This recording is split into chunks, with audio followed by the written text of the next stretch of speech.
close to draft day. We are 10 days away. 10 days away, Dan. We are 10 days away. What is up, Big Chief?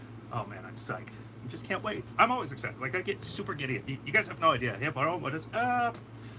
I get so giddy when I hit live on both of my things here. On all my technology. I get so psyched when I say live. Deck the cards, what's up? Yo, Dan from Orlando, Florida. I was just in San Diego. Oh, that's not Florida, though. It's actually, like, the exact opposite. Or not Orlando, but... Or not Florida, excuse me, but Orlando in general. But although, yeah, Florida and California. If I had a map behind me, I'd be able to explain what the hell I'm talking about. But I don't. So we're just going to stick to Suns talk. I'm not a geography teacher. We're going to start the show in earnest in about 30 seconds. 30 seconds, the show begins in earnest. We're going to rock and roll. We're 10 days away from DeAndre Ayton becoming exactly, Deck. That's what we're going to... I'm actually going to open with that. Don't worry. I got a big post I hope to have up first thing tomorrow morning, too. We are 10 days away from DeAndre Ayton being the #1 pick in the 2018 NBA draft. Center, University of Arizona. And we are 90 seconds in, so welcome to Valley of the Suns Live, the weekly edition. My name is Adam Maines. I'm your host. I'm your site editor. I'm your friend of the Sun. What is up? So, I want to start with it. We got to start with LeBron James. We just got to start with LeBron James. You know, and I need to preface my thoughts. I wouldn't be mad if we get Bagley too. In fact, I would love if the Suns got Bagley. Although I would love it if they got him after DeAndre Ayton. So, I mean, Ayton is still my #1 guy. And actually, we are 30 seconds in. So please heart, please like, please retweet. Thank you very much, Sun King J, for retweeting already. Please text all your boys, Suns fans, and just say, we got Valley of the Suns Live. Come on and join the conversation. We are talking LeBron James. We are talking DeAndre Ayton. We are talking Kawhi Leonard. Let's just talk about them all, because we have so much. Bagley is better than Luka, probably Jeremy. I think I would side with that.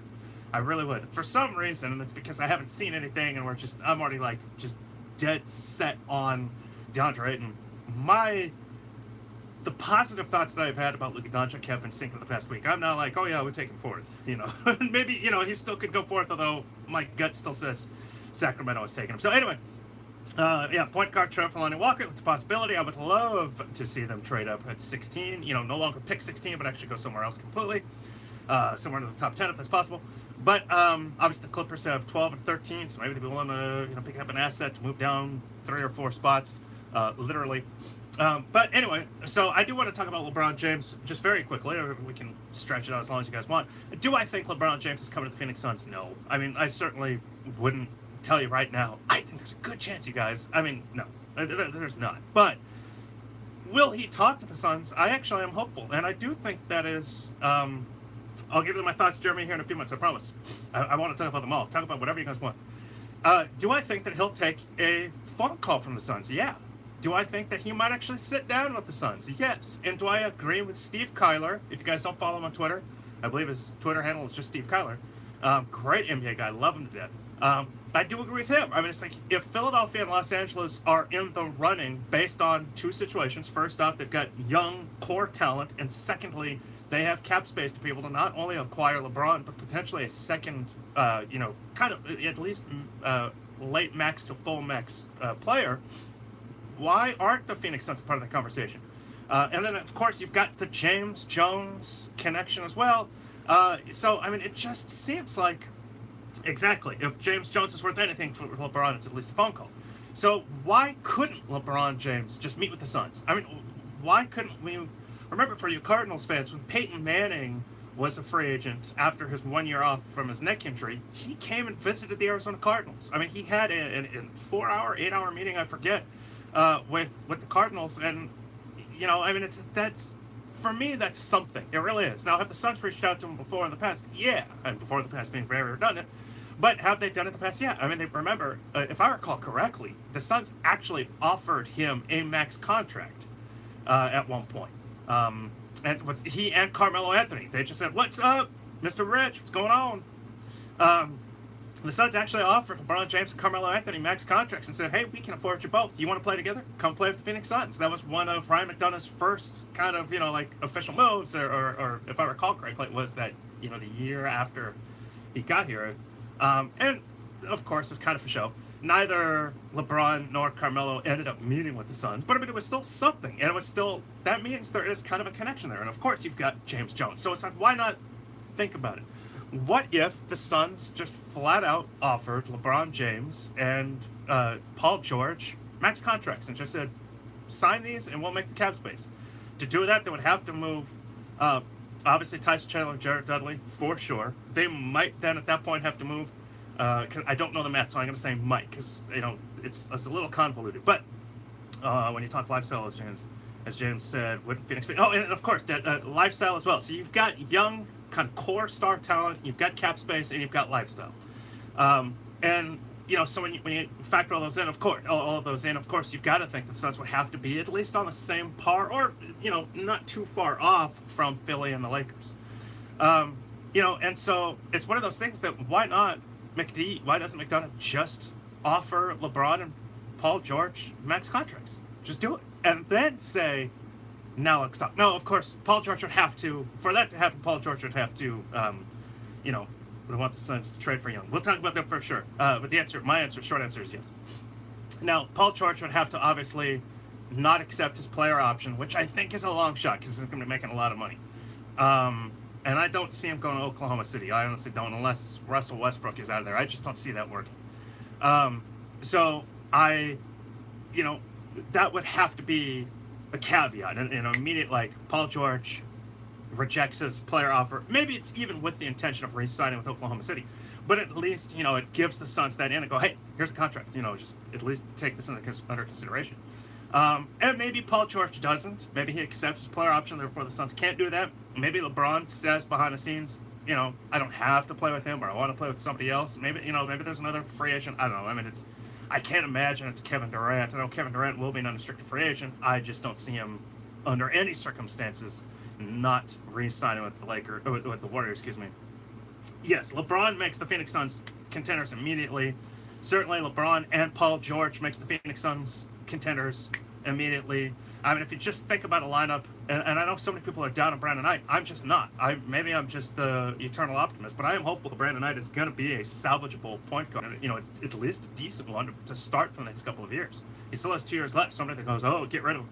First off, there has to be a taker, and secondly, he's got 2 years, so I mean, even if they do get rid of him, it probably won't be until February of 2019, if not, you know, June, July, August of 2019. So, but I mean, if you just think about a lineup of, and I'm definitely, like I said, I'm going to go deeper into this tomorrow morning. If you think about a lineup of Brandon Knight, Devin Booker, Paul George, even, you know, that could mean Josh Jackson coming off the bench, but Paul George, LeBron James, and DeAndre Ayton, don't tell me that is that much worse than what Philadelphia could potentially offer. And don't tell me that the Lakers are going to be that much better with what they can offer. You know, so it's just, it's definitely in the realm of thought-provoking. It should be thought-provoking for LeBron James. It should be thought-provoking for anybody in the NBA, certainly. And again, if LeBron is like, I don't have to be with Paul George, you know, pair me with somebody else, I've got a name. You know, again, you know, if it were Kevin Durant, that'd be one thing. I think the odds of LeBron James taking a meeting with the Phoenix Suns are a lot higher than Kevin Durant signing with anybody outside of Golden State. So it's just one of those things, though, that it definitely is worth thinking about. Brian, to choose between you and watching PlayStation's E3. Well, I appreciate it, Crispy. What's up? You can DVR PlayStation's E3. You know, definitely. Knight is better than Alpha Payne every day of the week. 100%. Knight is better. And I want Knight back. I really do. I am excited and hopeful for what he can bring to the table. I mean, he was, again, borderline Eastern Conference All-Star. He wasn't there, but he was certainly borderline. 2 years ago, I suppose 3 seasons ago, he averaged 19.5 and 5.1. You know, having to share the ball with Eric Bledsoe at, you know, playing shooting guard. I believe Knight is exciting. Am I trying to hype him up in my head? Am I thinking he's the next Steve Nash? He's the next Kevin Johnson? Hell no. But statistically, he's the next Eric Bledsoe. You know, Bledsoe was about a 20-point scorer and never got over 6 assists. Why can't Brandon Knight do that and potentially with a much better team and a much better system? Would you trade Knight for a late first rounder? No, hell no. His value is much greater than a late first rounder, in my opinion, because he's a starting point guard.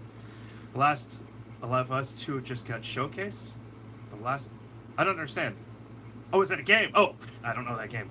Drafting trade for Kemba Walker, sign Isaiah Thomas. No to Isaiah Thomas. Kemba, I'm iffy on. Hey, draft day is approaching, but excited down here because, yep, they will be relevant again. You think there's any chance Elfin finds a stroke again with his haircut? Shh. Okay, you say, find a stroke again. Did he ever have one? Knight can spread the floor, which we will need with Ayton. Oh, of course. Knight can spread the floor, which Ayton will need. And that's why I wrote about it in Published Today, because I'm going to write it. Check out my opinion on Dragon Bender, and I think how Dragon Bender actually helps DeAndre Ayton, and how, yes, if the Suns don't get Bagley, who I would take over Dragon Bender, and if they don't get Mo Bamba, who would take over, Dragon Bender is a suitable next replacement, next guy, power forward. Draft Ayton and trade up for JJJ or do... no, you draft Ayton no matter what, in my opinion, and you shoot for maybe JJJ, you shoot for Mo Bamba, you shoot for Bagley. I mean, you can shoot for Doncic. It's probably unlikely and impossible at this point, especially since we now know that Ryan McDonough does not want to trade next year's first-round pick, and especially not Miami's unprotected pick. Yep, Tyreke Evans in free agency. That is who I've been eyeing for months now. I wrote about that months ago. So, real quick, we're about 10 minutes in. Please heart, please like, please retweet, please let everybody know that the Valley of the Suns Live is live right now. Well, we are going to at least 7 p.m. Arizona time. I always do it a little overtime. I might be able to hit double tonight, depending on how active you guys are at the end, which you guys are generally very active, so I'm totally cool doing that. And we're talking LeBron James. We are talking first overall pick. I do say that DeAndre Ayton is the guy. I will bet, my mortgage on it. Not sure how we can get Doncic and JJJ and those top guys about realistic as getting LeBron. I think LeBron is probably a little bit more realistic, but maybe. I heard JJJ impress the hell out of the Suns. It'll be interesting on June 1st. I'm assuming it's interesting and not interstellar. You'll pass the Tariq. Again, well, I mean, think about it. You've got Brandon Knight. So you can pass on Tariq, that's fine, because you've got Brandon Knight coming back. But, I mean, Tyreke Evans would still be a suitable kind of next man up. The next kind of guy that's, at least a decent enough. Can the Suns hold down the fort for a year until they find a long-term point guard? Which, by the way, I mean, it could still potentially be Brandon Knight. Yes, Ayton is better than everybody. Can you finally admit now that the Suns are the fit? No, I'm not going to admit that. I don't think the Suns are the fit for LeBron. It's going to go Ayton, Bagley, JJ, Doncic, Bamba, Young. I still think Doncic goes number 2. Evans over not every day, JJ or Bamba. Maybe. And then JJ over Bamba. The Suns were certainly impressed by it. Watch the jump. Did you hear Pippen say if Sixers versus Warriors, he thought Embiid would have to sit? Ooh, that's interesting. I don't think he would have, but it depends on how he played. I mean, if you struggle the way Karl Anthony Towns did in the first couple of games, then yeah. But I mean, he stretches the floor though. Should we still draft Ayton on the purpose? Yeah. Okay. So to that point, Burnsy was just talking about it a few minutes ago. To everyone, he did great. So Doncic drops further, and we trade up to get Ayton and Doncic. Yeah. Well, think about it though. Those top lottery teams, they're all going to work him out too. So I mean, they could also just be saying, no, he's not that great, or we concur. Over on YouTube, how soon can the Suns be a top 4 or 5 team in the West? 2 years. I think they're a playoff team in 2019, and I think in the next 2 or 3 years, the next 2 years, by 2020, they can be a top 4 or 5 team. Especially when you consider how close the Western Conference was this year. Minnesota was 8th, and they were only 2 games behind Portland, who was 3rd. So, I mean, it's so close. You just kind of get ahead. You beat a couple of those good teams and, middle of the pack teams, and there you go. I mean, now you've put yourself in a 4 or 5. What happened to my computer? Oh, there we go. Weird. I've never seen it do that before. Anyway, Jazz Jam threatened to fire anyone who leaked Donovan Mitchell will work out. Interesting. Suns will make the playoffs this season. Believe that. Oh, I believe it. More. Who do you think Booker wants more, Ayton or Doncic? Well, he said Ayton. He did, so I think he wants Ayton more. LeBron and Lakers, very possible. I mean, it just depends on if they can bring in that next star, because is Lonzo Ball the kind of star that makes them official, puts them over the top? I don't think so. They only won 35 games last year, which is impressive, but I mean, they still had Brooke. They would have to make some moves. It's just put LeBron on that team and they are better. But are they better than Houston? No. Are they better than Golden State? Hell no. They don't even potentially even make it out of the semifinals. They would have to do a lot more. The Sun picked a high school. Whose son picked a high school? LeBron's? I didn't see that. So I don't see him going to Lakers. That's, gosh, I mean, I don't see him going anywhere. I kind of see it just as likely that the Cleveland Cavaliers just kind of dump everything, and I mean like everybody but LeBron, and if Paul George does not, pick up his player option, then go, sign Paul George, maybe LeBron re-signs on kind of a discount, if you will, the kind of discount that they took with Miami, and then they go find another big, maybe probably, they would even probably try Kevin Love, maybe go, boy, maybe I was going to say Kawhi Leonard, but that just becomes incredibly redundant, but Rodney would be a free agent, a decent free agent pickup on pick up PG3 when in Cleveland, and that's the thing, Cafe. I mean, that's I just don't. If I were to put money on LeBron going anywhere next year, it's nowhere.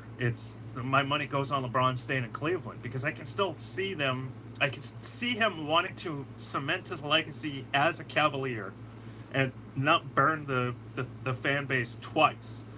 And see the team also going, all right, we're just going to, dumpster fire the entire roster. We're going to go pick up 2 more first-round picks. We're going to go after, every potentially available free agent we can. We're going to make as many, and just see them kind of just going crazy and reshaping that roster in one offseason, centered around LeBron James. Realistically, we will trade with the Cavs. Realistically, will the Suns? Maybe. Can the Suns? Yes. There's, number 8. Well, let's take it from this perspective. Let's say that they are willing to just dumpster fire their entire roster, rebuild it. Would they trade the 8th overall pick for Marquise Chris? Would they trade the 8th overall pick for T.J. Warren? And start adding that new talent. And then, and from that point, just go, we're not going to waste our time. I mean, Marquise Chris might be a little bit of a waste of time because he's still a project, he's still building, he's still developing. I mean, he's certainly not going to come in right away and average 15 and 10 or anything. But T.J. Warren could do that. And because of Josh Jackson, maybe the Suns can potentially lose T.J. Warren. I would hate it because of depth, but maybe the Suns could potentially lose T.J. Warren, especially if, say, Porter is available at 8, and they're like, we'll just take that risk that he could, maybe be the next Kevin Durant, which I still just don't buy it. Will it be good? Maybe. Will it be great? He's played 30 minutes, or maybe it was 53 minutes in college. So I just don't know, but maybe the Suns would be willing to go down that route. Teams can trade as soon as season's over, but wait until the playoffs is courtesy. All right, McD said he was going to be aggressive. I expect something big. We can hope for something big. Being aggressive doesn't mean Porter Jr. A lot of people say he's the next KD. I don't buy it, but that's been a lot of people's. And I don't buy it is because there's been one Kevin Durant, and all of a sudden there'd be 2 in 10 years. I just don't see it. 10 days left. I'm telling you, I think isn't it 11? It's 11. 10 is 10. No, I said 10. 10. Yeah, 10 days. I can't wait. We'll be live from Maxis and Glendale, by the way. We'll be live from Maxis and Glendale doing a live draft show. Come out and visit me an hour before, and then I've got a panel. I've got a bunch of the writers are going to come out. It's going to be just like last year, only bigger and better. I would say better, but I just don't like the jeans. So bigger and better. Maybe Cleveland would be willing to do that. I mean, if they would take T.J. Warren, gosh, I would hate that. But I don't know. Mo Bamba will be the best for the draft. A lot of people say that too. A lot of people do. And so if Mo Bamba is the best for the draft, again, which is one of the reasons why I would love to see the Suns trade up and get him. I like the Twin Tower scenario. I like the Duncan Robinson kind of combo. I like that idea of Ayton and Bamba playing side by side. I've had a couple fans tell me on Twitter, like, no, that causes problems. They're not point guards. It doesn't cause problems. They'll get their points, they'll get their boards, so it's like, I'm not worried about that. Will the Suns trade for Kemba Walker? Would they? Sure. Will they? No, I really don't think so. Wait till the actual trades begin. I can't wait. I am big on Warren, really, for the 8th. Are you buying us here? No. But you can buy me one off screen. Bama's very impressive, I think you said. They don't need him. Bama's all physical tools, but long way to go on offense, which is fine. Because you're drafting Ayton, who's the offensive, talent there. So you allow Bama to just focus on defense. You can just bring him along on offense. At the same rate that You could bring Bamba's offense along slowly at the same rate that you bring Ayton's defense along slowly, and in the meantime, Ayton's offense makes up for the lack of Bamba's defense, or makes up for the lack of Bamba's offense, while Bamba's defense makes up for the lack of Ayton's defense. Warren is 6-man of the year written all over modern day Jamal Crawford. No, I agree. I don't want him gone. I'm offering a scenario where the Suns can get 8, and help Cleveland kind of build around LeBron. Get Lindsey Smith on here to talk about the Suns. I would love to if she wanted to join. But Bamba could be the best big in the draft. Might take some time there, but wouldn't matter. But that wouldn't matter. Yeah, well, that's the thing. I mean, the Suns might be in a position to develop like one player. One player. Everybody else has got to start contributing. They got to start making the playoffs. Bamba is going to prove to be more offensive than we know. Think 80. Oy, oy, oy. If you're thinking Anthony Davis, that's a lot like Porter being, Kevin Durant. I mean, that's just way, way, way, way too high of a projection, in my opinion. I think lower for both. We're about 20 minutes in. Please like, please retweet, please let everybody know the Valley of the Suns Live is now 20 minutes in. We're going for another 40 minutes plus overtime, I promise. When can we get 8 without giving? Can we get 8 without giving up Warren, Chris, or Bender first? Oh, okay. Well, that's the thing. It depends on what I see what you're saying. So, can the Suns get 8 and without giving up Warren? Can they get that 8th pick by giving up Chris or Bender? And the answer is, I don't know. It's unlikely, I think, because it'll depend on what Cleveland wants to do. Does LeBron stay? In which case, Cleveland won't want projects. They'll want guys that can step in right away. Can T.J. Warren step in right away? Absolutely. So we are so close to being a super team, brother. So close. So would they take Chris or Bender? Sure, but I'm sure it would have to be in a package, And so it's just one of those things I just don't see. Now, if LeBron says, peace, I'm out of here. Haven't heard anything other than, okay, I'll talk about Aaron Gordon here for a second. In a second. Let me just make that note. So now, does LeBron say he's out of there? And so then at that point, the Cavaliers go, okay, you know what, it's time to start building young. Could the Suns trade Chris and 16 for 8? Or Bender and 16 for 8? That might be a possibility, because then the Cavaliers get one top 8 pick, former top 8 pick, both with enough upside to, in my opinion, and hopefully this isn't just homer talk, but both with enough upside to still say they hold value, and then they get the 16th pick, so they get the top 8 pick, by draft status, and then they get a second first round pick, and then they can use that 16th overall pick to maybe go after, insert project here. So then essentially the Cavaliers get 2 for 1. Then the Suns can go after if Porter is available, if Sexton is available, if Young is available, Bridges, any of those guys that maybe the Suns still have their eye on. And at that point, they have potentially drafted a better talent than either Chris or Bender, potentially. And certainly a better talent than they would have got at 16. And maybe they fill a need. Maybe they go after a point guard there and say, okay, we've got our big with the number 1 overall pick with Ayton, and now with the 8th overall pick, we can get, our point guard. Maybe it's Shai Gilgeous-Alexander. Maybe it is Trae Young. So at that point, again, Cleveland can then go, we'll stick with Marquise Chris or Dragon Bender, get that big, and then they'll go for a lesser, that, again, it just depends on what they want. Also, Cleveland could just be enamored one way or the other, whether LeBron is there or not. They could be enamored with somebody and go, we think that Porter is going to be the next Kevin Durant, and we truly believe that, and therefore, if he's available, kind of like Golden State not willing to trade because Steph Curry was on the board, that's what Golden State does, and then boom, okay, so I saw 2 trade up 4. Can you please repeat that, rephrase that? Let me know what you mean trade up 4. I don't know if it was trade up 2 number 4, or trade up 4 spots, or trade up 4 someone. If you would not mind just repeating that, brother, go ahead and please heart, please like, please retweet.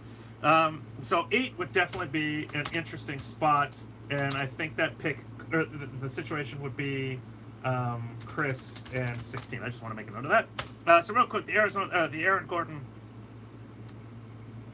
could they trade up for Jaren Jackson Jr.? Well, I mean, of course, if that is your question again. Of course, could they? Sure. Will they? I don't know. It just depends on where he's slotted to fall. Again, I look at the Clippers having back-to-back picks. If they want more picks, they've got 12 and 13. If they're willing to move back 4 spots to 3 or 4 spots to 16. Maybe the Suns offer 16 and the 31st overall pick, the first pick in the second round. Maybe LA does that, and if JJJ is available, possibly, which I doubt, but you never know. Magic got to rebuild all over again. Agent Phoenix. We'll see. Now, that would be fantastic. That would be fantastic. Now, let's go to Aaron Gordon here for a second.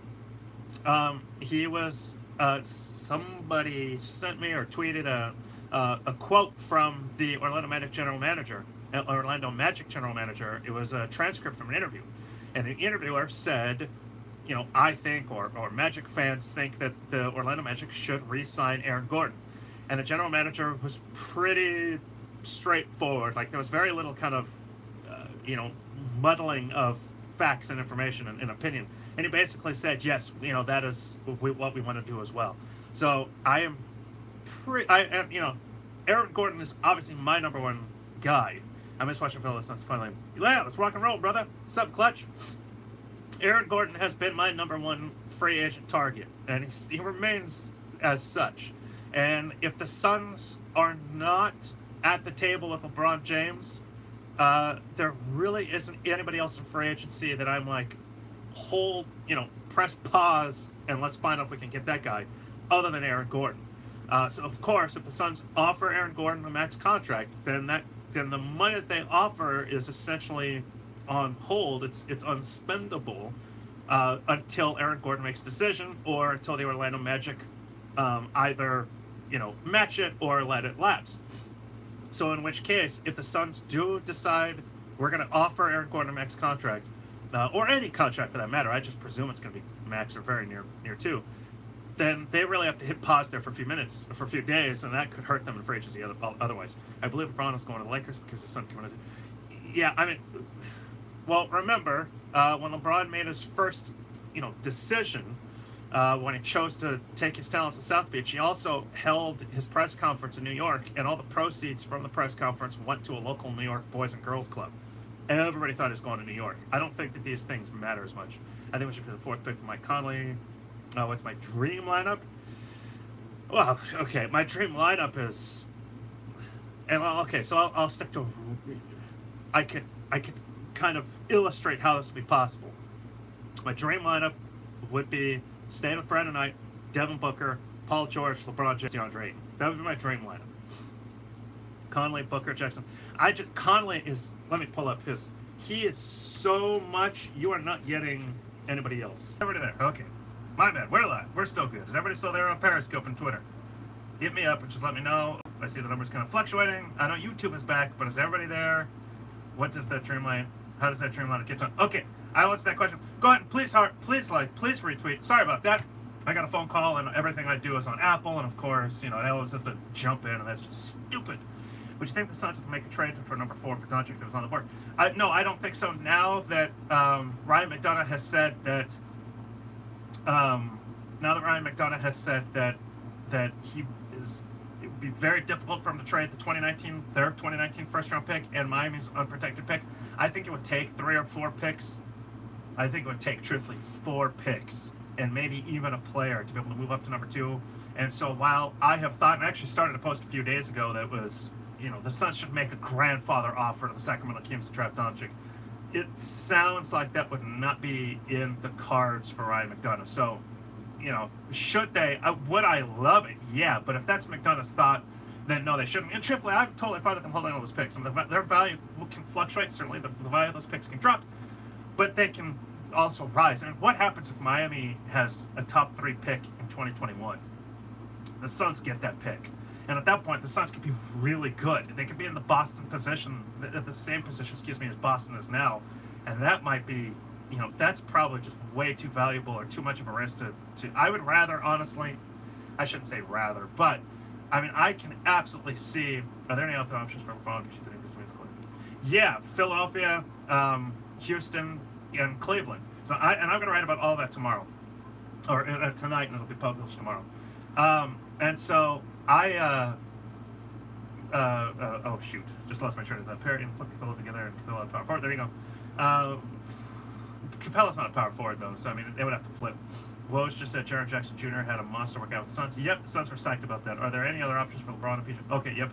I'd rather have Ayton Bagley. I'd rather have Ayton Bagley as well. Oh, bloody hell. What was my point? I had a point. Oh, Mike Conley. Mike Conley just... Well, I had a second point.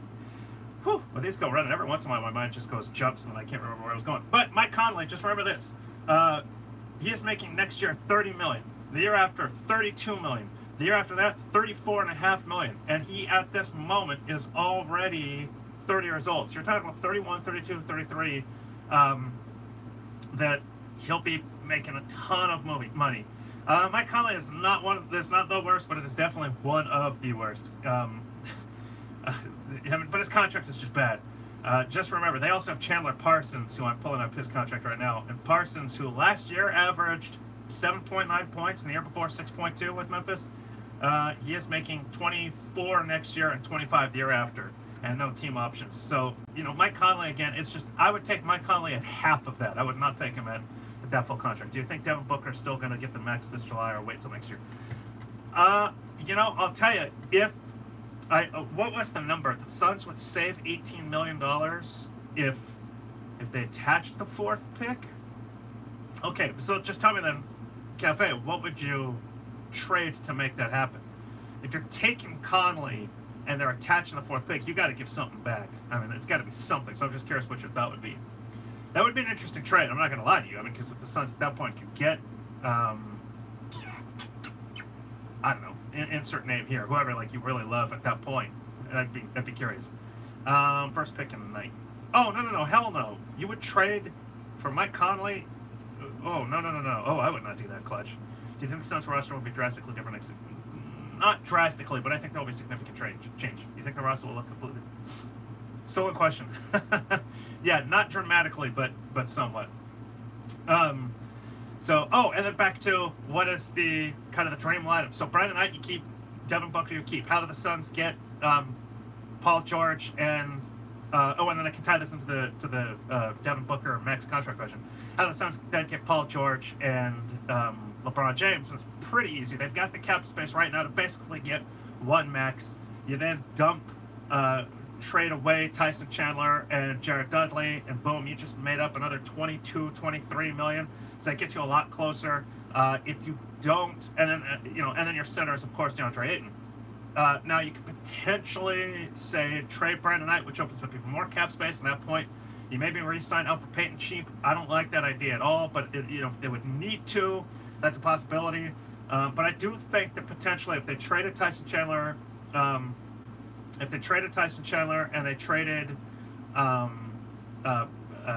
Jared Dudley and picked up no contracts otherwise, maybe kind of did the Marcus Morris kind of package route, then I think at that point they'd be close to being able to acquire two, and maybe the one would have to be a sign and trade. Realistically speaking, who can Suns get in free agency, and who are they targeting? It's a good question who they're targeting. I think it all depends on the draft.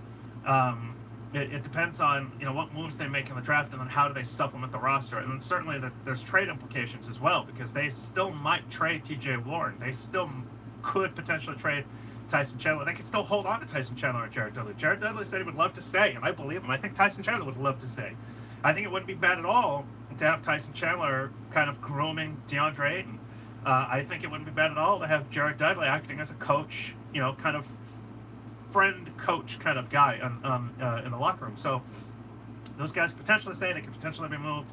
And then of course you've got other options. So I think free agency comes third behind obviously the draft, and then what trades they make in the interim.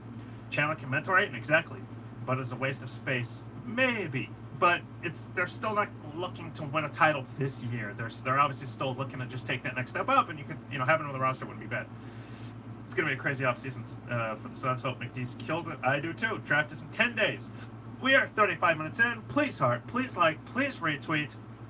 We're going to 7 p.m. Arizona time. Terry Rozier potentially, but I don't think Boston lets him go. I completely agree with Gambo. Why would you do it? You now have the best backup point guard in the NBA when Kyrie Irving comes back. Why? You don't, he's getting paid nothing. And I just don't see it. Suns playoffs year in 2019, my answer is yay. It would not take a whole lot. It'll take some, but it won't take a whole lot. You need better leadership, someone to protect the kids. Do not trade Chandler. See, and I'm kind of sharing the boat on that. Marcus Smart a target? I would hope so. I do like Marcus Smart. I just wonder again in terms of cash, what it's going to cost.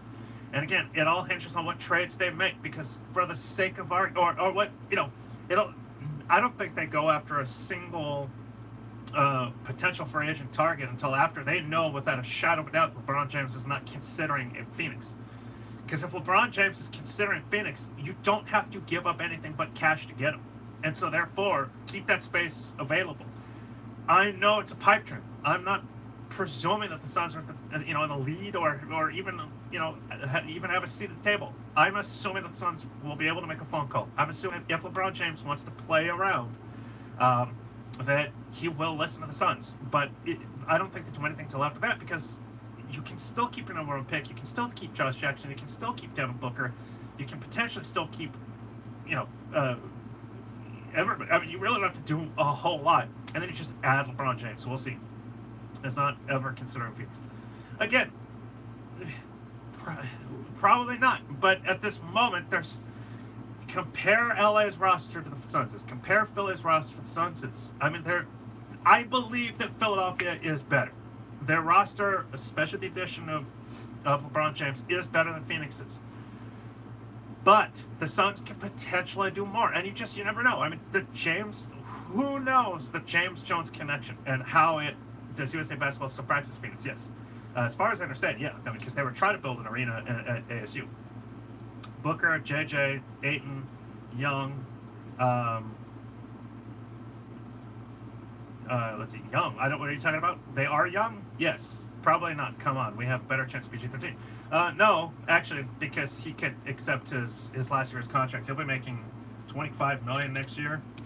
And then he'll be an unrestricted free agent. So LeBron, hey bro, sorry I'm late, just got off work. Yo, you've missed a lot. Go back and watch the replay. It's just been a lot of free agency, and honestly, LeBron James talk. Trae Young, I would love. I like Marcus Smart. Get under superstars. Skins, good enough boost for the other team. Yeah, I'm totally good with that. Booker, JJ, Ayton. Oh, Young. Okay, I didn't know you were talking about Trae Young, so I'm like, they are young, yes. Yeah, if you can trade up to get Trae Young, you've got to make that trade with Cleveland, though. That's your best bet. Okay, so actually, no, Paul George is making $20 million next year. It's a player option. Maybe he does. Maybe he is willing to give that up, just because he might be able to, with the max, be making about 25, 27. What are your thoughts on the Suns coaches they have recently hired? I mean, assistant coaches, I really don't know those guys all well. I mean, I'm just assuming they're making the best decisions possible. I am happy with Igor Kokoskov, whatever the pronunciation is. Trade for, Kevin Love. Oh, yeah, no, I would absolutely trade for Kevin Love. I retweeted my story from a month and a half ago yesterday. Let's see. Booker, JJ, Ayton, Trae Young, score. Yeah, hell yeah. I have not met Igor. I have not. I'd really like to. I think he's going to be a very, very fine coach. I think he's going to be a good coach. Trade for Kevin Love. I would trade for Kevin Love under the right circumstances. I love Kevin Love. I have for a long time. PG-13 doesn't want to play on the Carmelo team. Any team doesn't want to play any team with him. Well, the Suns aren't going to go after Carmelo. I don't know if anybody wants to go after Carmelo. At this point, they're going nowhere quickly. They are first-round fodder. They just are. So I would take Steven Adams, though. He can help Ayton become a Gobert-type defender, hopefully. Kevin Love, are you going to the draft party? I'm going to be super bad. Yeah, no. So I am not going to the draft party. I'm kind of hosting my own. We're going to be at Maxis in Glendale. We're going to live stream. I'm going to have a co-host like I did last year. I'm going to do I'm going to have a panel of writers. You can totally come out and meet us. I'll be out there at about 3 o'clock in Maxis in Glendale. Igor can help Ayton. Oh, yeah. Igor can help Ayton. Here's the other thing. Igor Kokoskov is also like a point guard, whisperer, if you will. And so I'm excited again when it comes to Brandon Knight. Can he put Brandon Knight in the right offensive sets, the right situations, and make Brandon Knight the near all-star, or at least, very competent and capable point guard that it seemed like he would be when they get traded for him. The draft is at 4 o'clock Arizona time. So I believe at that point the Suns will pick at around 4:07, 4:08, somewhere around there. At least that's when the pick will, be announced. So I'll go live at about 4 o'clock. We'll see. I might go live a little bit earlier, but I don't want to go live too early. But I will be at the restaurant by 3 o'clock setting up, so you can totally come by and say what up. So we are 40 minutes in. We got another 20 minutes. Please like, please retweet. We're on Twitter, we're on Periscope, we're on YouTube, we're on Facebook. Let's rock and roll here. I'm more excited for what the Suns might do to trade up in the draft to number 1. Yeah, because number 1 seems settled, doesn't it? I mean, number 1 it's DeAndre Ayton. The Suns are going to draft DeAndre Ayton. So at that point, yeah, what they do at 16, I agree, is a little bit more interesting just because it's the unknown. People seem to forget about Brandon Knight. He could be a good... Oh, yeah, I have not. I will not. Draft day is the 21st. It's Thursday, June 21st. Signed, PG-13 and Gordon. Okay, so... Yeah, no, I'd be psyched about that. Because you get a 23, 24-year-old power forward. You get a good veteran. He's only 28. And Paul George will be 28 for the season. He just turned 28 40 days ago. So, I mean, you get him to... Yeah, I mean, that would be a hell of a pairing. That'd be a lot of fun. And, you know, I would take Aaron Gordon over Kevin Love as well, just based on age. But, you know, I do see Aaron Gordon as as a young Kevin Love, as a young Blake Griffin. He's kind of a combination of the two, and I like that. Will it be as good as either in his prime? Who knows? But he's certainly at this moment good enough, which is why I don't think that Orlando's going to let him go. I think they'll match whatever anybody's willing to offer him. But I mean, last year, 17.6 points, 7.9 boards, only 0.8 blocks, but 1.0 steals. He shot 33.6% from 3, which is, you know, it's just gotten better and better every year. You know, I would just take a guy like that. Plus, of course, we all know that the guy could just leap out of a gym. I mean, shoot, it would just be a lot of fun. Most likely team to trade their draft pick to the Suns. Ooh, I like that question. Okay, I'll say the most likely team is the Clippers, just because they have 2, and the Suns don't have to trade too much to get up a little bit higher. Knight going to have a huge chip on his shoulder. What do you think the Suns' record will be next year? Yeah, Knight will have a huge chip. He wants to play. He wants to prove his worth, and I'm sure that he knows, you know, a lot of the haters. I forgive me for using that term, but I mean, you know, a lot of people just have no faith in him, and you know, he wants to prove them wrong. And I think that's a really good thing to have on your team. Make a deal for John Wall. I would like Wall, but again, I mean, I'm just looking at how much would it take. They would have to really just want to dump him, because again, I mean, he is 27, and he'll be 28 at the start of the season. It looks like, and he is making. Starting 20, so next year 19.1. So with the Clippers pick, they could draft Kevin Knox. Yeah, possibly, yeah. So next year he's making 19.1, but with his contract extension, it's 4 years, 170 million. So he'll be making 2019-20, 37.8, 40.8, 43.8, and then a player option which he'll never pass up on. 46.8 and 22.23. So that's the thing. I mean, they've got him in that max contract, and it's just like, ugh. I was just a whole lot of money for somebody that is already in their late 20s, you know. And so it's like, what are you going to trade? And you'll get a year of good value at 19.1. So at that point, you know, you better find your second superstar, you know, outside of Devin Booker and potentially DeAndre Ayton and, you know, potentially Josh Jackson. You better find that second guy this year because you won't be able to keep them all. John Wall is Russell Westbrook 2.0. Thoughts of Julius Randle? Oh, yeah, I would like Julius Randle. I think he might be, you know, one of the more available players if the Lakers, especially if the Lakers go after and acquire LeBron James. He might have to go just based on contractual purposes. So as a restricted free agent, you might be able to get him at a decent value. Well, boy, Randall looked fantastic at the end of the season last year, at least for stretches. Bring in Trey Holder because he's not getting drafted. Potentially, he could be a D-League guy, back and forth, two-way contract. I just like Aaron Gordon's game. I personally like Aaron Gordon's offensive upside more, and Julius Randle. Again, I mean, he looked fantastic over a good stretch at the end of the year last year. He supposedly has got some locker room issues. Drafts today's Christian starts July 1st. Yes, I believe that's correct. Randall reminds me of Lamar Odom type. He's not that much of a passer. I feel like Randall would fit well with Ayton and Jackson because of the motor. Right, potentially. No, I wouldn't compare him to Lamar Odom. I'd have to pull up his stats. Odom was a passer. Odom was the kind of guy that I want Dragon Bender to be. Randall's averaged 3.6 assists. That's his max. Last year's 2.6. Odom was averaging in his prime 5.2, 5.9, 5.5.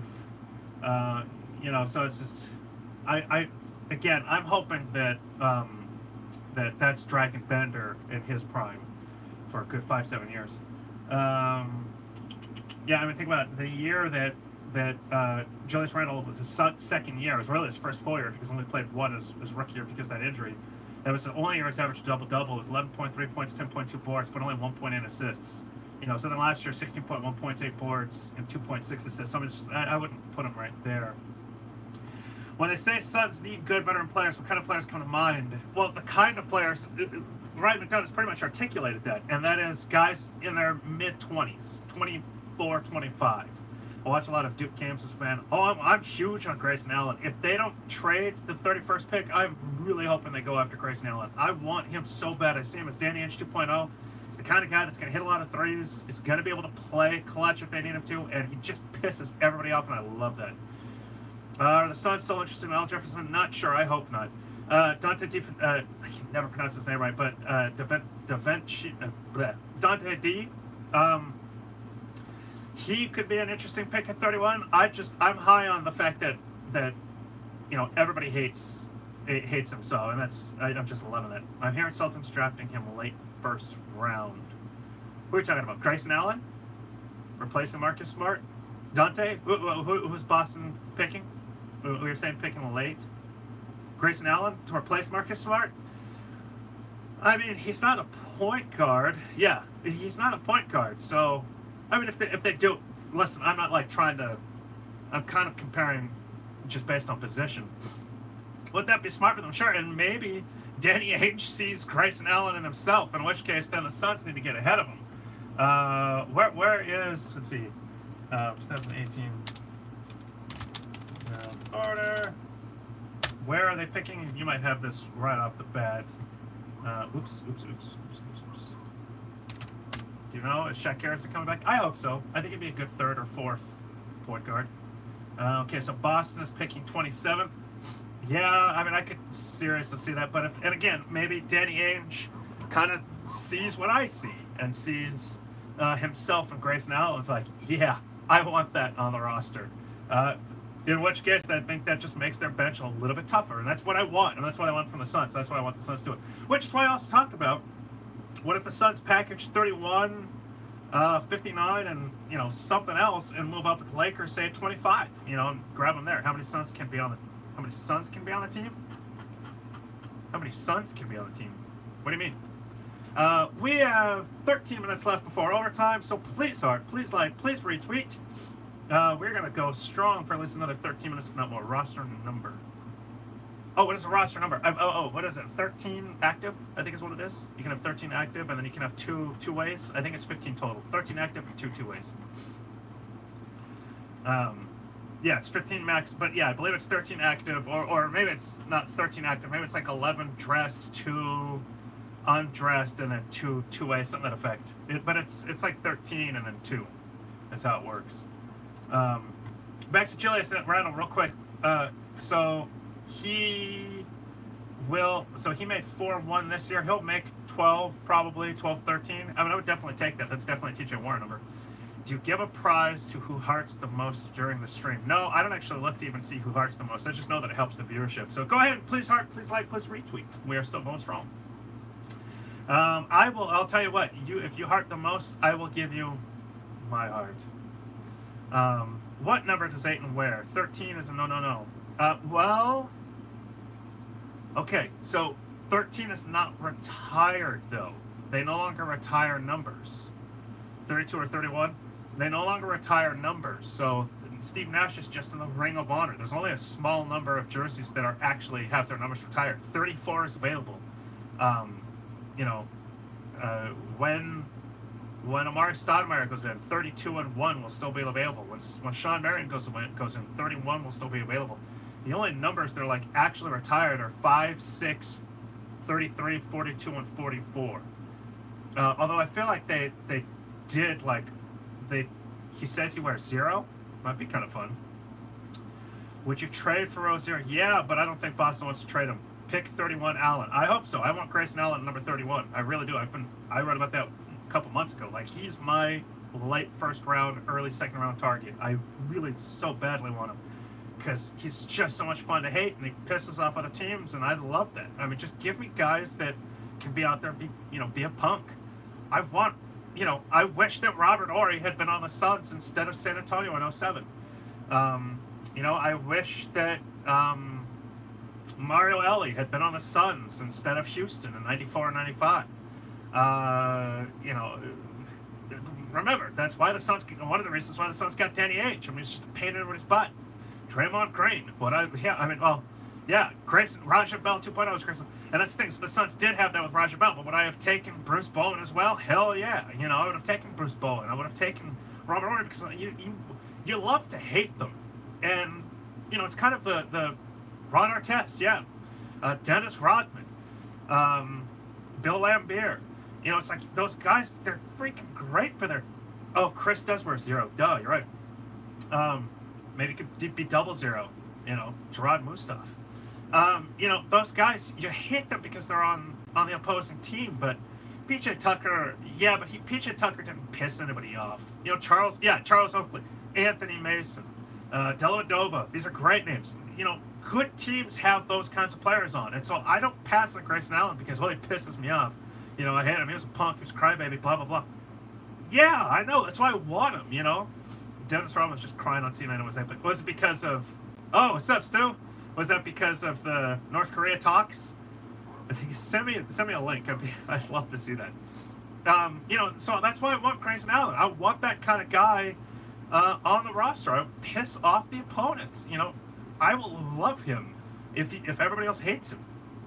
And don't forget, there was a time in the early 90s when, those Barkley teams, opponents hated the Suns, and it's because, Barkley was a tough enforcer. Zaza.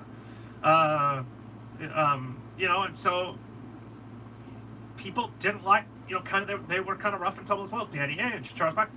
So it's like those are the kind of guys, those are the elements of a roster that puts them over the top.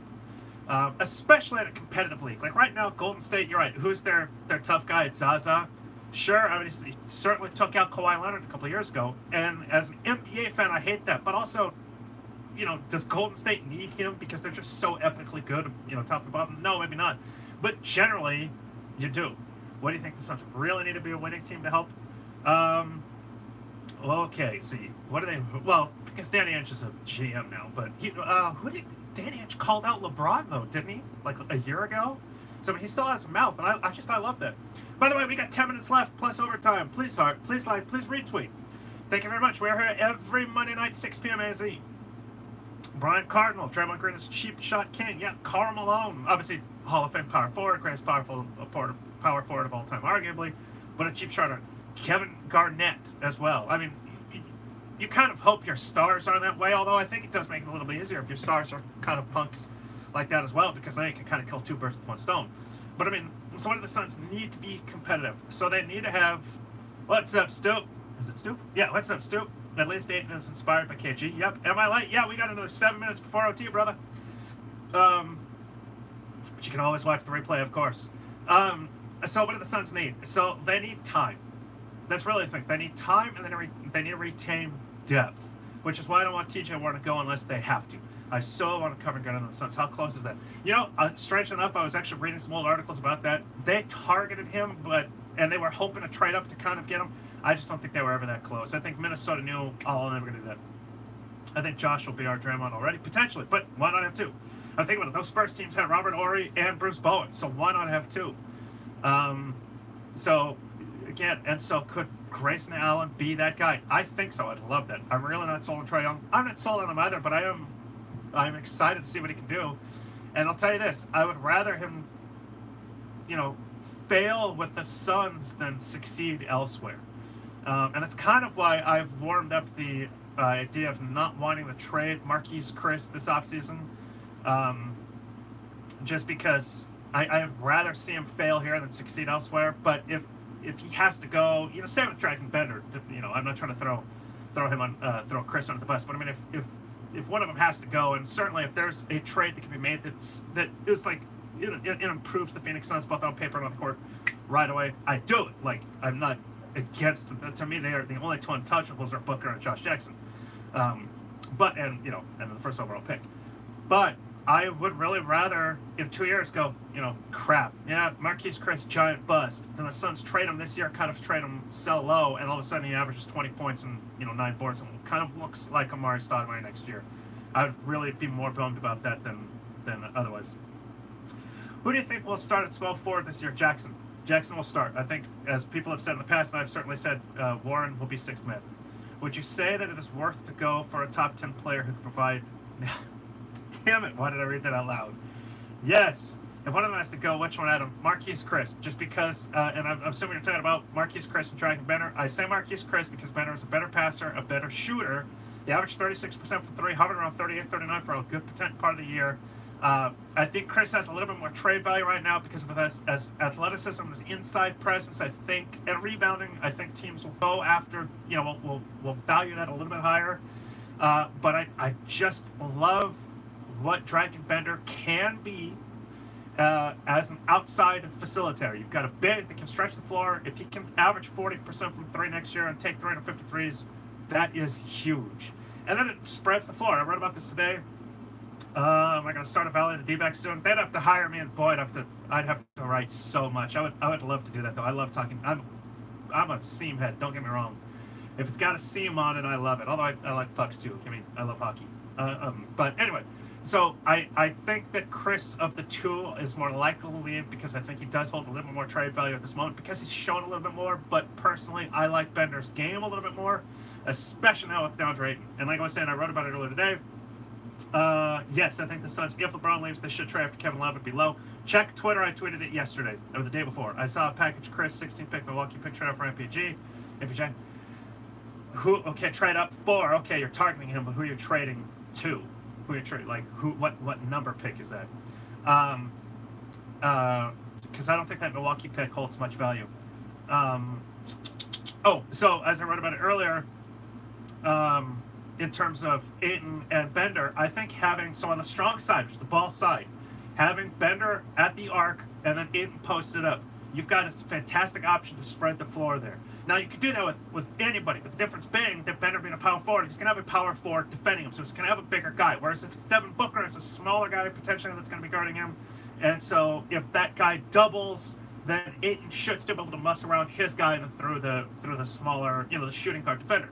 So if you've got a stretch four like Dragan Bender can be, and you've got him at the corner of the arc, and you've got Ayton post up, you've got two options there by passing the ball into Ayton. And the first thing is that you drop it on Ayton, Bender's man stays on him. Boom. Ayton now has one-on-one play. When he turns, he might have a weak side defender coming across, in which case he's going to have a perfect view to who that open guy is. And boom, now he can pass it out. Now you've got a three-point shot opposite side. Also, if Bender's power forward defender now goes, so Bender has the ball corner arc, he dumps it into Ayton. Bender's defender now closes in on Ayton, doubles Ayton. Boom, quick pass right back out to Bender, catch, shoot. Now he's got a wide open three. That's something you can't do with Chris. Chris is just, you hope that you can. You hope that Chris becomes a better three-point shooter. But he only shot 27% last year, 26%, something effect. Whereas Bender jumped 9% and made 38%. Yeah, Chris averaged 29.5%. I mean, so you can't expect that. In which case, if you've got that exact same play, you've got Chris on the arc and Ayton in the post, and now Chris dumps it into Ayton, that defender's you're not going to be worried about doubling Ayton because Chris has a less than 30% shot of making that three. You get that to 40% like Bender was at last year. Again, he wasn't 40%. He finished at about 36.6, but it was a 9% increase, and he hovered around 38, 39 for a good part of the season. Now, boom. Now you've got that it's a two-prong. You got three options right there. Again, Ayton is doubled, and he throws it right back out to Bender, who does not move, but he's got that quick open shot. You dump it to Ayton. That defender does not close out, and boom, now he's one-on-one. Or Bender's defender does not close out. Now Ayton has one-on-one, but then a weak side defender comes across. Now Ayton, as he turns, he'll see who's open, and bam, now you got Josh Jackson. Bam, now you got Devin Booker. Bam, now you got Brandon Knight, all open for a three opposite. So I think that's kind of the thing that so many people are saying, centers don't work in the NBA anymore. It's total BS. You just utilize the talents that you have and create a system that makes that talent most efficient and most effective. they're not going to want to double. Bender's defender is not going to want to close out and double Ayton because he's going to leave Bender a 40%. A 40%. Oh yeah, it's going to be a lot of alley-oops for Ayton. There's going to be a 40% shot, chance that Bender's going to drain that three. Plus, then if they leave Ayton one-on-one, outside of Anthony Davis, outside of Karl Anthony Towns, outside of Joel Embiid, there's not many other bigs. Maybe Clint Capella just because of his defensive ability, that Ayton, his rookie year, will not be able to outmuscle and be able to get a good close-up shot on. So it really, really, really plays very well to have Dragon Bender. So it's a longer explanation for who would I take, or would I rather keep if one of them has to go between Chris and Bender. I still say Bender. You keep Bender because that facilitation ability, and because of his three-point shooting ability, I think it just works perfectly. Apparently, JJ had a great workout. Yes, he did. I mean, Ryan McDonough has spoken highly about literally everything that's come through. So either they're all great, and he's trying to hype up trade value, and he's trying to hype up, trying to open up as many opportunities as he possibly can, or he's just speaking positively, and it doesn't matter because he's like, I'm getting 8 and I'm never going to get back in the top 8, so I might as well just speak highly of these guys and just be polite. Capella besides Ayton could be phenomenal. Okay, see, but that's so real quick. We are now in overtime. Go ahead and please retweet, please share.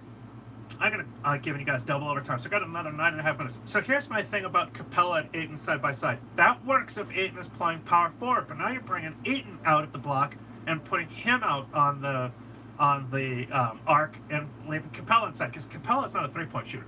Capella is really not a shooter at all. I want to just see real quick. He has attempted. He plays for Mike freaking D'Antoni, and he's attempted 2 3-pointers in his career. So in his career, he's attempted 2 3-pointers. He's missed them both.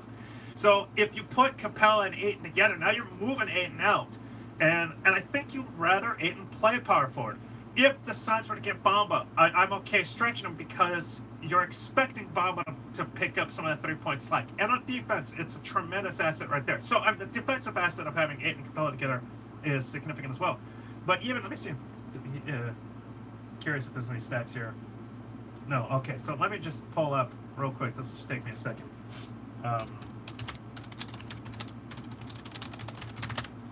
Real quick. So Bamba does not attempt many threes, did not attempt many threes in college, but he at least attempted 51. So that is 49 more in his 1 year in college than Clint Capella did. So again, you can kind of, when you have a guy that could potentially stretch out and shoot threes the way Ayton could, the way Ayton and Capella could, then you can kind of, dependent upon defensive alignments, you can put one down on the blocks and stretch the other guy out and vice versa. With Clint Capella, you got to put him in the blocks because he's just not going to shoot threes. And actually, let me check out his shooting real quick. Last year, okay, so at the rim, Clint Capella, 72.6% of his shot attempts were quote-unquote out at the rim, which is 3 feet and under. 36% were 3 to 10 feet. Oh, excuse me, that's his field goal percentage. I apologize. Okay, well, so it's greater than 72%. Interesting. Okay, so 600. I'll just put it this way: 653 of his field goal attempts last year were at the rim. So 653 out of 676. What numbers are these? I'm confused. Does that include playoffs? That must include playoffs. I apologize. I'm reading this on the fly. I was not expecting to have Clint Capella shooting shot distances up.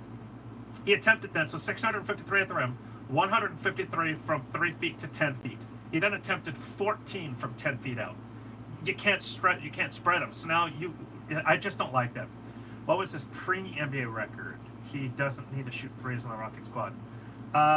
What do you mean his pre-NBA record? You mean his stats, his pre-NBA stats? They don't have, Basketball Reference does not have that because he didn't play college, because he came straight from Switzerland. So they don't have those stats on here. So I could not tell you. Well, but here's the thing. What the number one pick? Oh, yeah. No, the 2018 NBA draft. They don't have to wait a year to draft DeAndre Ayton. They can get him in 10 days. So with Clint Capella, but that's the thing. Okay, so he doesn't have to shoot threes, but he's still playing on the Mike D'Antoni Houston Rockets, and he still doesn't shoot threes. That's the thing what I take. Okay, So if the Suns were to draft Luka Doncic, I would like I would take Clint Capella because you would still need a big. But if you're drafting Ayton, then you want your 4 to be able to shoot threes, or your 5 to shoot threes if you're going to put Ayton at the 4. And so that's why I really think Ayton at the 5, Dragon Bender at the 4, I think is a good front court. And in terms of the Twin Tower aspect, to have Ayton and Mo Bamba together, I think it works out because they can both flip between the 4 and the 5, depending on the defensive matchup, because they can both shoot from the outside. Let me see if Mo Bamba, his shooting, do they have, let's see, they don't advanced conference totals. Okay, so they don't have like his distance. I'm just running through this really quick. Yeah, they don't have Mo Bamba's like distance. Share, let's see, Fergie, share more. Yeah, so I don't know. But, I mean, the fact, though, that he had still attempted 51 threes, so in 30 games, that means he averaged over 1 a game, you're expecting that to improve. Was he renowned for a reasonable shooter in the pre-draft workout? Isn't shooting threes in Mike's system? That's the thing, yeah, shooting threes is in Mike's system. Can the Suns get both Ayton and Bamba? It would be absolutely tough. Depends on, again, I think the best bet in the top 10 would be Cleveland's pick at number 8. That's just a guess, but that's my presumption, depending on what the Cavaliers want out of that pick. And in which case, if Bamba happens to be available at 8, I don't think he'll be available. So can they? Sure. Is it going to be easy? No. Ryan Anderson at the 4 with Ayton would be good. Yeah, Ryan Anderson gets paid a lot. Don't get greedy, guys, although not that easy.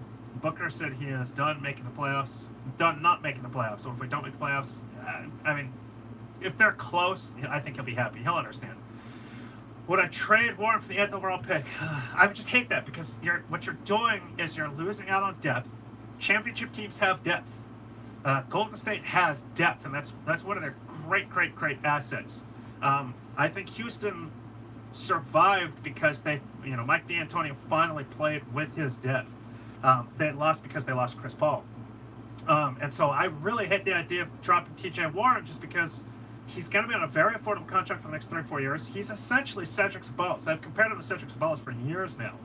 And if the Suns had Cedric Ceballos against the Chicago Bulls in '93, tell me that doesn't help. I mean, I can't say that they win, but I mean, think about it. Cedric Ceballos was a damn good scorer, and they didn't have him for the '93 finals because he sprained his ankle in Game 6 against Seattle. When does Summer League start? That's a good question. I'll look it up real quick. It's in July. Harden, Paul, Ariza, Tucker, all be shooting threes besides Capella. Good job. Would be the block. Well, 2 block. Yeah, but I mean, I'm just saying. I'm seriously considering it. I'm very much considering it. I would like to. Looks like Magic are going to keep court. Yeah, I think they will. By the way, we got another 2.5 minutes. We're officially in double overtime. Go ahead, please heart, please like, please retweet. But I'm only going to go double overtime. I got Duma's pick and signature. That is awesome. I got a post coming out in the next few days. It's taken way more research than I thought it would. I'm not going to share the details because I think it's going to be a fun one to surprise people with. But I do a little bit of a spread on Richard Dumas, and that was a lot of fun to research and read about. Man, who didn't love that guy? I miss Richard Dumas. I wish that the problems that he had for unknown. Selfishly, I wish the problems he had with substance abuse didn't happen because I would have loved to have seen him as a Phoenix Sun for a decade. But, non-selfishly, I just wish that he hadn't have had that because it was tough on the guy. And I know that he was interviewed a couple years ago.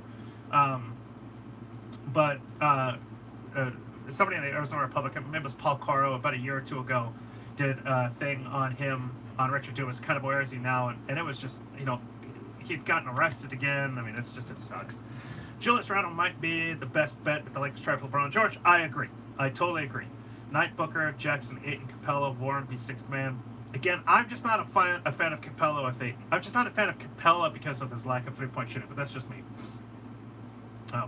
Certainly, I mean, again, if you're taking Doncic, I'd do it. But if you're going to take Ayton, now you're pigeonholing with power forward, and I don't want to pigeonhole him there. I want to be able to have flexibility to play both power forward and center, and with Clint Capella, because he doesn't stretch, he's power forward, and I think it does just hurt him. If we don't get any big names for free agency this year, it's okay. Sign some vet minimums and go big in 2019 free agency. I totally agree. Do not spend money because you have it. Spend money on guys that you know are going to be helpful for the development of the roster. Just try to get in the playoffs. That's it. Just try to get in the playoffs and then build from there. We got a few more seconds left. Everybody, you guys want a rapid fire? Want a rapid fire? Just a few more seconds. Let's go. Just another 90 seconds. Will take you slightly into triple overtime. Again, we are here every Monday night, 6 p.m. AZ, live on Twitter, Periscope, YouTube and Facebook. And I will be doing a live show Thursday, June 21st, live for the NBA draft through the lottery. And then, thank you, brother. And then I will get off after the 15th or 16th pick, depending on the Suns pick 16th, whichever is longer. And then I'll be back for every subsequent pick, but I will not then discuss the whole draft. Out of left field free agent acquisition. Ooh. Out of left field. Okay, well, out of left field would be Isaiah Thomas. I just don't think so. Suns positions that still need filled? That's a good question. I really don't know. Next Monday, I will be back. Yes, sir. Yes, sir. I will be back next Monday. Anything else in rapid fire? I've never made that sound on the show before. Anyway, all right. So we just hit double overtime. Thank you all. I love you all. You are the best. Trae Young fits on the Suns, absolutely. I would take him in a heartbeat if they can get to him. I would love that. I just, again, I've said it for months and I'll say it again. I really just don't want the Suns to give up T.J. Warren. I want that depth. I mean, just imagine T.J. Warren coming off the bench. Will they keep Chandler? I hope so. But again, it'll be dependent upon what free agents they're going after and how much cap space they need. Young is not working out. Young will not work out for the Phoenix Suns. But will that preclude them from trading up to snag him? No. Or MPJ. Yeah, I think Young will be able to. Young is like Ayton, and that Young will be able to step in and make an impact right away. It doesn't necessarily mean he'll be the starter right away, but it means that he can make an impact right away. MPJ, I think, will take time. He played 53 minutes of college ball, and he took a year off, and his back is, his back is just what worries me the most. Towns is unhappy, but I don't want him. I want DeAndre Ayton. It will just cost too much money, and now you're stuck. I really like MPJ too. I mean, I like the name, what potentially he could offer, but I just, a week from now, we'll be so close to next generation. Suns, yes, sir, bring it on. Towns to Phoenix out of the question. In my opinion, yes. Towns is unhappy. Have you noticed Barkley loses every argument with Shaq based on who've ever won a championship? Yeah, it's because Shaq has no other argument. Charles Barkley, in my opinion, is the most intelligent basketball professional, or college, I suppose, basketball mind in America. I would take his opinion over literally anybody else that comments on basketball out there. I think Barkley is just by far the most intelligent. Is he most articulate? No, but who cares? I think he's just very, very, very basketball savvy, and I think that's a really great asset of his. So anyway, please heart, please like, please retweet, but I'm out of here. I will see you all in a week. I love you all. I am back next Monday, 6 p.m. Arizona time, Twitter, Periscope, YouTube, and Facebook. And I will be live June 21st, 3 p.m. I will be at Max's in Glendale, 3 p.m. The show will go live at about 4, probably a few minutes before, as we lead up to the first round of the draft. I will be doing the lottery with the group. Do I think Barkley's future Suns GM? Nope, he makes way too much money. He's having too much fun eating donuts on air. Any thoughts on Young, Ayton drafted by the Suns? I would love both. God bless you, brother. I love you all. Let's go, Suns. Peace.